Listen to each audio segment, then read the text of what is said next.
If you had ACL reconstruction surgery, you want to make sure you don't have the lag sign when doing a straight leg raise.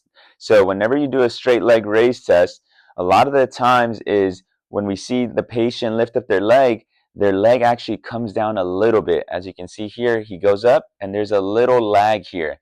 So that's the lag sign. So instead, what we want to do is when we do this, we want to make sure the athlete's really activated through here. And then as they lift up, you want to make sure this stays straight, because if it lags, it bends a little bit.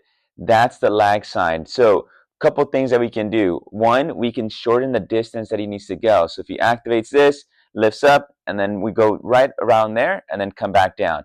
We start off there and we go slightly higher, but then when we start going higher and higher, that's more of a hip flexor exercise. So when it comes to this test, make sure when you're doing this exam, this is completely straight. And this is a test that a lot of surgeons want to see you pass. Make sure there's no lag sign, meaning when you lift up, you're not lagging here. This knee is slightly bent. It wants to be fully straight.